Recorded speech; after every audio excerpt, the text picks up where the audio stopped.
Estamos apresentando agora uma teleaula do ensino médio.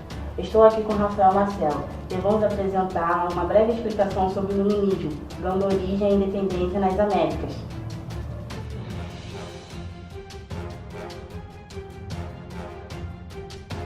O que o iluminismo tem a ver com a independência das Américas? Bom, sabemos que o iluminismo tem uma grande influência, pois buscava a liberdade dos povos. É a queda do regime político, que promovesse o privilégio de determinadas classes sociais.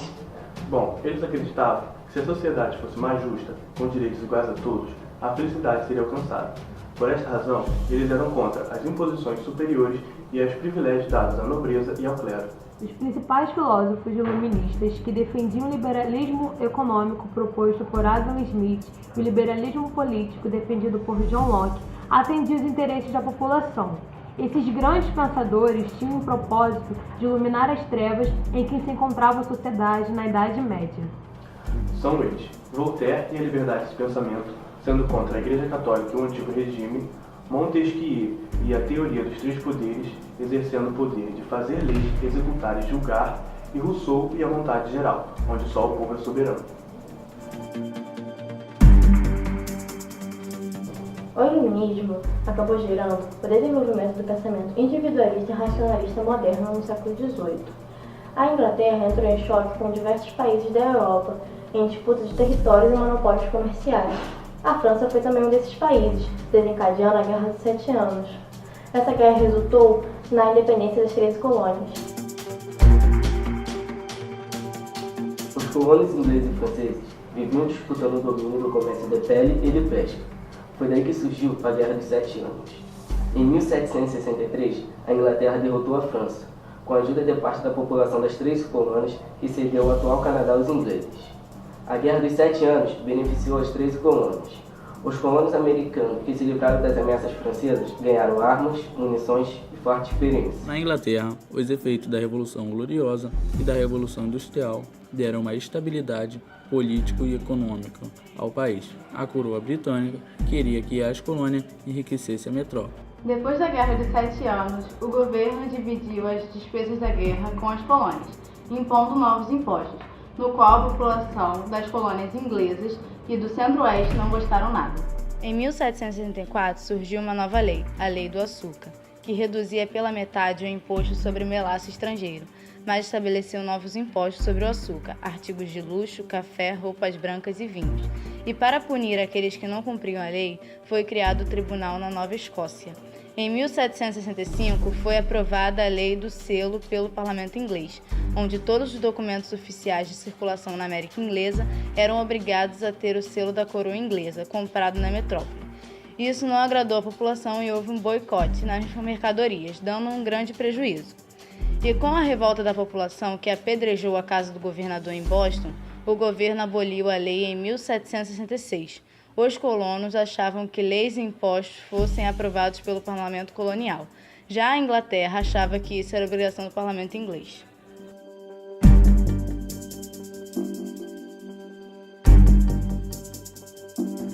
Aconteceu em 1773. O governo inglês, favorecendo a Companhia das Índias Orientais, que estava falindo, deu-lhe o monopólio da venda de chá para as colônias americanas, deixando os comerciantes revoltados, pois ficaram em um enorme prejuízo, e, em protesto, lançaram ao mar a grande carga de mercadoria.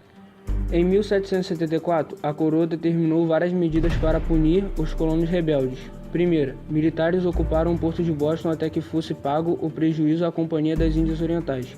Segundo, os colonos não podiam se reunir. A população revoltada chamava essas punições de leis intoleráveis e não aceitaram-nas, dando início ao processo que levaria à independência das 13 colônias. Em 1774, ocorreu o primeiro Congresso Continental da Filadélfia. No documento redigido no Congresso, os participantes exigiam o fim das leis intoleráveis, mas não reivindicavam separar-se do Império Britânico. Em 1776, diante da repressão e proibições, aconteceu o segundo Congresso Continental da Filadélfia, agora com o representante da Geórgia. Thomas Jefferson liderou esse congresso e foi redigida e aprovada a Declaração dos Estados Unidos, baseado em ideias iluministas. George Washington foi o comandante das tropas de independência. Os americanos tiveram várias vitórias sobre as forças inglesas e atraíram o apoio da França e da Espanha. Em 1783 ainda havia luta, e foi quando Londres reconheceu, pelo Tratado de Versalhes, a independência dos Estados Unidos. Neste momento, o governo tinha que se organizar. Porém, havia duas tendências, republicana e federalista. Thomas Jefferson liderava a republicana e propunha que os estados tivessem forte autonomia e submetidos a um governo central fraco. Já os federalistas defendiam estados com pouca autonomia e fosse administrado por um governo central forte.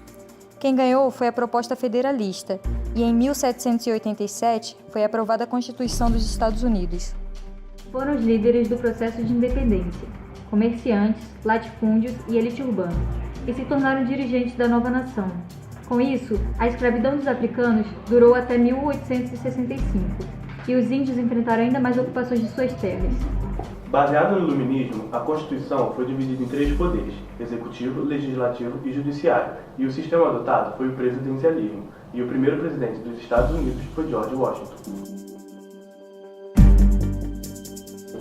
Saindo um pouco da América Inglesa, vamos falar um pouco mais da América Espanhola e sua independência.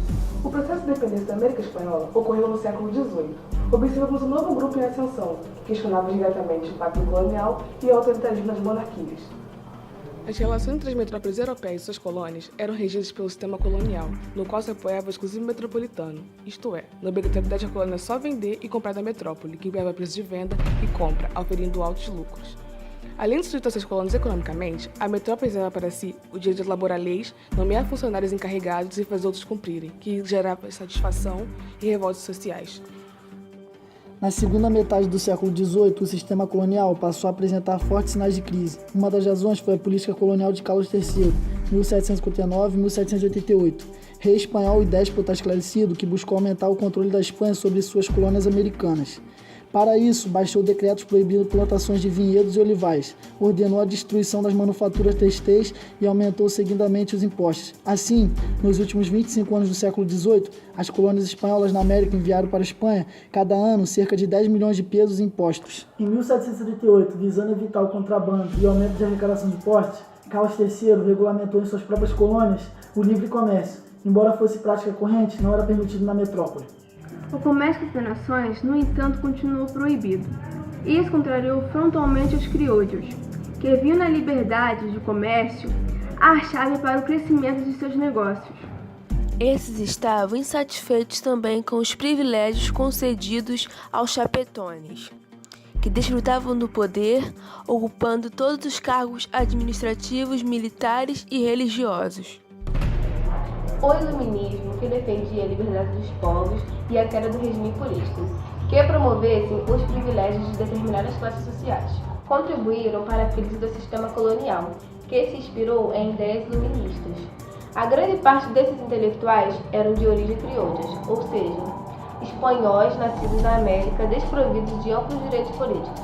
Por estarem politicamente excluídos, enxergaram no iluminismo uma resposta aos entraves legitimados pelo domínio espanhol, ali representado pelos chapetones. Ao mesmo tempo em que houve toda essa efervescência ideológica em torno do iluminismo e do fim da colonização, apesar da rotina de trabalho dos índios, escravos e mestiços também contribuiu para o processo da independência.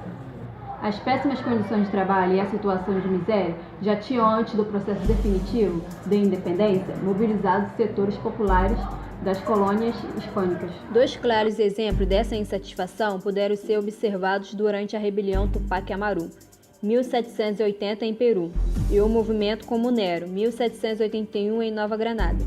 No final do século XVIII, à exceção de Napoleão frente ao Estado francês e à demanda britânica e norte-americana pela expansão de seus mercados consumidores, serão dois pontos cruciais para a independência. A França, pelo descumprimento do bloqueio continental, invadiu a Espanha, destabilizando a autoridade do governo sobre as colônias.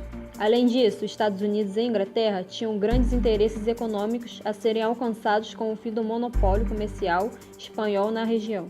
No começo do século XIX, a América Espanhola encontrava-se dividida em 4 vice-reinos: Nova Granada, Nova Espanha, Rio da Prata e Peru, e 4 capitanias gerais: Chile, Venezuela, Guatemala e Cuba. Após o processo de independência, estes vice-reinos foram divididos e tornaram-se países. O vice-reino do Rio da Prata, por exemplo, transformou-se, após ser dividido, nos atuais Paraguai, Argentina, Uruguai e Bolívia. É nesse momento que a mobilização ganha seus primeiros contornos. A restauração da autoridade colonial espanhola seria o estopim do levante capitaneado pelos crioulos. Contando com o apoio financeiro anglo-americano, os crioulos convocaram as populações coloniais a se rebelarem contra a Espanha. Os movimentos pela independência podem ser divididos em duas fases. A primeira, de 1810 a 1815, caracterizou-se por levantes armados liderados pelos crioulos em cidades como Caracas, Buenos Aires, Bogotá e Santiago. Já a segunda fase, de 1815 a 1824, teve início quando o rei Fernando VII, que reassumirá o trono com a queda de Bonaparte, que enviou para a América tropas militares para reprimir os movimentos de independência que estava recebendo o apoio da Inglaterra. Em 1820, eclodiu na Espanha uma revolução constitucionalista, que derrubou o absolutismo e implantou a monarquia constitucional. Os colônios então alimentaram a esperança de uma emancipação por meios legais, mas o novo governo espanhol optou pelo colonialismo. A partir daí, as lutas pela independência da América se intensificaram. Os dois maiores líderes crioulos da independência foram Simão Bolívar e José de San Martín, organizando o exército pelas porções norte e sul da América. Ambos sequenciaram a proclamação da independência de vários países latino-americanos. No ano de 1826, com toda a América Latina independente, as novas nações reuniram-se no Congresso do Panamá. Nele, Simão Bolívar defendia um amplo projeto de solidariedade e integração política e econômica entre as nações latino-americanas. No entanto, Estados Unidos e Inglaterra se opuseram a esse projeto, que ameaçava seu interesse econômico no continente. Assim, a América Latina manteve-se fragmentada. O desfecho do processo de independência, no entanto, não significou a radical transformação da situação socioeconômica vivida pelas populações latino-americanas. A dependência econômica em relação às potências capitalistas e a manutenção dos privilégios das elites locais fizeram com que muitos dos problemas da antiga América Hispânica permanecessem presentes ao longo da história latino-americana. E assim concluímos que a América Inglesa conseguiu conquistar seus ideais e pôr em prática até hoje as ideias iluministas. E diferente da América Inglesa, a América Hispânica acabou não conquistando seus privilégios, mesmo se tornando independente. Vamos ficando por aqui. Até o quarto trimestre. Falou!